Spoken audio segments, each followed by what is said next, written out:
Well, I mean, I can't see how anybody isn't interested in food studies. It's obviously fundamental to all of us. And I, while it's one of those things that has not been talked about a lot in utopias, obviously everybody in utopia eats. And you find, for example, in More's utopia, one of the central pictures of the society is of a meal in which you see the seating pattern, which shows you the power structure of the society and the gender relations in the society and the relations between parents and children, all set in a meal.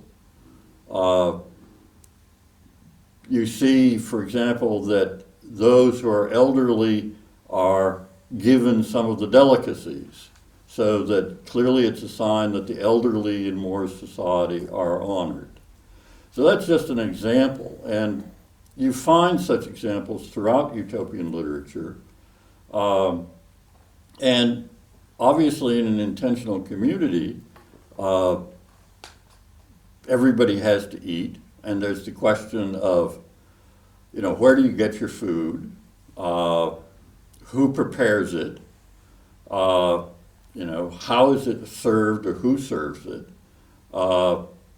Who cleans up afterwards? What do you do with the waste? All of that, every intentional community has to answer.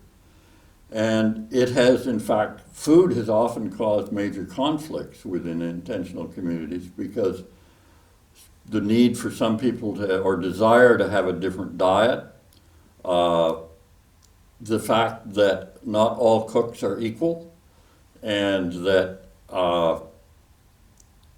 while they might want to share out the cooking, they might not want to eat what some of the cooks cooked. So this can cause real problems. In utopian social theory, today, food has become such an important topic that it's really, utopia and food studies really have come together in a way. I think they need to come together perhaps a bit more, but they've come together in a way because people recognize that the provision of food that fits a culture and diets that are of quality is really actually quite difficult. And utopias have, for centuries, talked about how you do these sorts of things. And intentional communities are real live experiments in how you do these sorts of things. People in such communities are experimenting with their own lives, and they have real lessons for us.